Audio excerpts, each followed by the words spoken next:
Welcome to 2025. Can you believe it's January? Yes, it's time to take our business to the next level. Where do we want to go? So, what I decided in this first series of podcasts in 2025, I want to help you with transforming your business and taking it to the next level. So, what I want to do is I want to share information that you can transform your business from business running you to you running your business. Last year, I became a certified Business Made Simple certified coach, and I wished I would have known this information when I started my business. So I want to share it with you.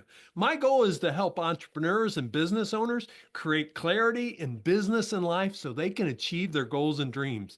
I believe you should not have to sacrifice your family for your business success.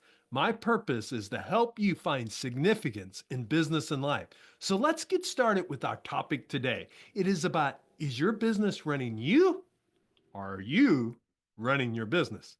So let's think about this. As a Business Made Simple certified coach, I know the chaos that small business owners face. Constant interruptions, endless meetings, late night emails that leave you feeling stressed out and overwhelmed. But what if you could simplify your operations, align your team, and reclaim your time with just 5 essential meetings? You can do this by installing the Management and Productivity Made Simple playbook. You can create structure, streamline your communications, and enhance productivity in your business. When I started running my business, I thought my employees knew what I wanted from them. I assumed they knew, which did not translate into them to know what I wanted them to know. As we started having our meetings, I realized that as it's my responsibility as a business owner to help employees know what is expected and needed to help the company grow and prosper. Don't make the mistakes I've made. Instead, help your team become engaged by understanding the Management and Productivity Made Simple playbook. I'm going to share it with you right now. So let's start off with the one thing that we've got to do. We've got to conduct a needs assessment. Before diving into a playbook, it's essential to understand your current management process and identify the areas that you want to have for improvement. Here's some questions that you might consider. What does our current process look like for managing our team? What types of meetings do we regularly have? How focused and productive are those meetings typically? That's a tough one to answer. Be honest with yourself there.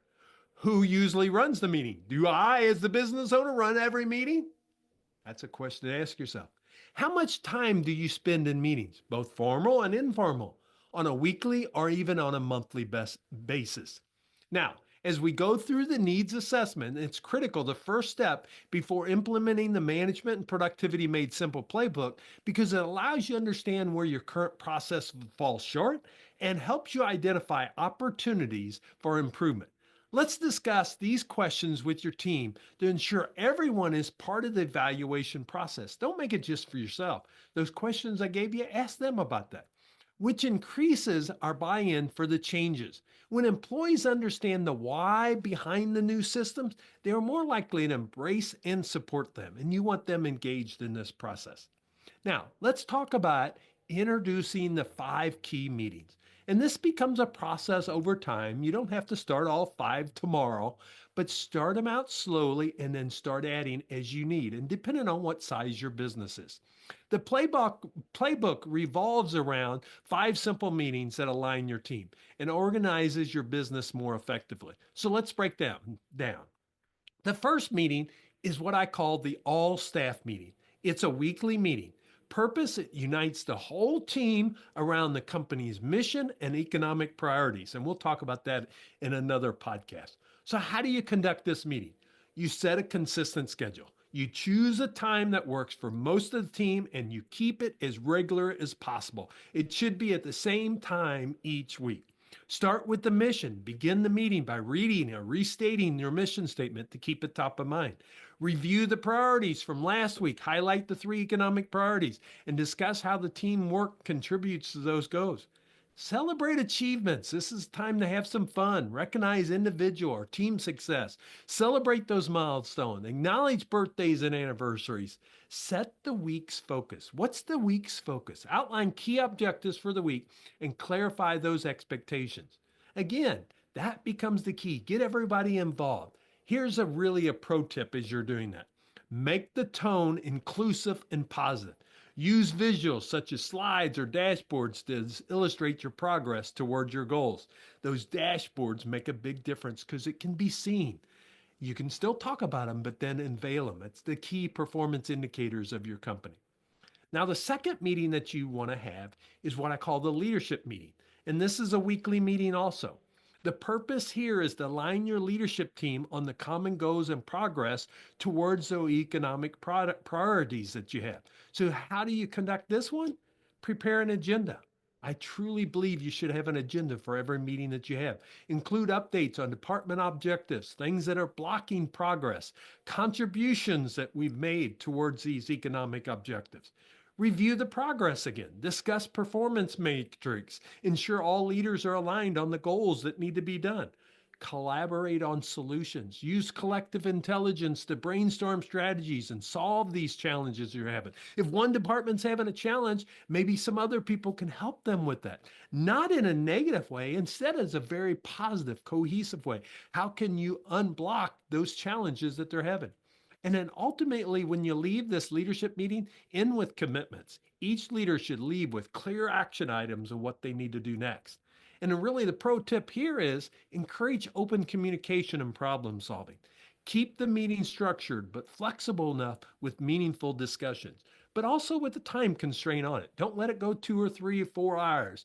All those times should be 30 minutes to 1 hour, whatever it is. You determine what that is and start meetings on time and end meetings on time. Now, the third one, this is one that your leaders will do, and it's called the department stand-up meeting. And a lot of times I set this to be daily. It sets the tone for the day for the staff of what they need to do. The purpose here, keep department teams aligned to your immediate task and objectives. What do we got to get accomplished today? How do we connect these? It's a set at a fixed time. You hold these quick meetings at the same time each day. First thing in the morning, if it's 8 o'clock, you expect everybody to be there at 8. If it's 8:15, start at 8:15. These meetings should be less than 15 minutes long. Stick to the agenda. Each participant shares. What did they do yesterday? What do they plan to do today? Any roadblocks that you can help them? Align them with priorities. Ensure those daily tasks contribute to the company's overall economic goals. The key here is keep these meetings short, 15 minutes at max, and avoid discussing unrelated issues. Use a timer if necessary. Make this a fast-paced, easy-moving meeting that really kind of energizes everybody to get their day rolling. Number 4, this is kind of a personal priority speed check. And I recommend this weekly with the leader of that department. They're having it with their team. And here what they do is they focus on the individual. They meet with each team member for a brief check-in. They review the priorities for the week, discuss your weekly objectives, progress, how things going. They address any roadblocks that they have, identify the challenges they're facing, and provide guidance and resources to help them. And then you offer encouragement. Use this time to acknowledge their contribution and how you can boost their morale. Get them excited. This really creates that engagement factor for them. The big pro tip here is you got to be an active listener. Make sure these meetings that you are supportive. You're not the person telling them what to do. Instead, you're supporting them. It's a positive tone that fosters that trust and that engagement for them. And number 5 is your quarterly performance review. Yes, you should do quarterly performance reviews, and you evaluate individual performance and you set their goals for improvement for the next quarter.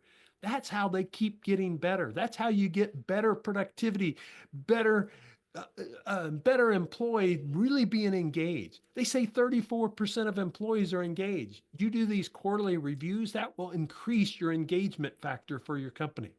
Here, prepare thoroughly.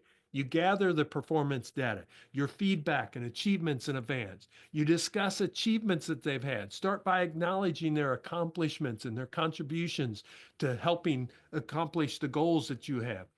Provide constructive feedback to them. Address areas that they need for improvement with specific examples and actionable strategies that they can do. You set goals for the next quarter collaboratively, not just your goals. What do they want to achieve this next quarter? How can we focus on that growth and development?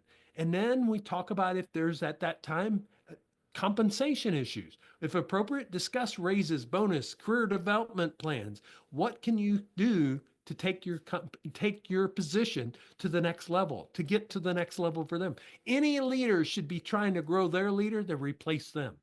If they're not, they're doing them a disservice. So some final tips for success in these meetings that you got to think about is consistency is the key. You can't blow off the meetings, you know? You've got to be prepared. So set them up a time that works. Stick to the schedule to each meeting. That builds that trust and reliability. Document your outcomes. Keep minutes or keep your notes to track progress, decisions, action items, so you can come back to that. Adapt as needed. Tailor the structure of each meeting to suit your business specific needs while maintaining the core purpose of the meeting. You have to make this be a must, not a want to. Now, really, what happens when you do this and you create these meetings and set up this inflammation, you're going to streamline communication, you're going to foster collaboration, and you're going to keep your team aligned and productive because they're engaged in the work they're doing. By installing the Management and Productivity Made Simple playbook, you can transform your small business operations. With these 5 key meetings, you're going to help align your team. You're going to streamline that communication. You're going to enhance productivity. Whether you're a solopreneur or leading a growing team, this playbook provides a scalable framework that adapts to your business needs. Implement these meetings, customize them for your team, and watch your business thrive and improve through structure and efficiency.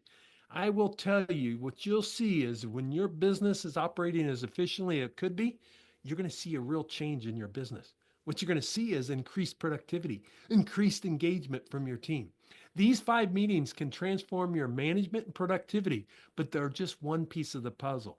To truly optimize your business, you got to evaluate all 6 areas. And I told you I want to share with you in a free assessment that I'm going to give you, but it's going to talk about your products, your leadership, your cash flow, your marketing, your sales, and your overhead and operations. This free 10-minute business assessment today will give you a customized plan to identify and fix the 6 areas where your business needs most improvement.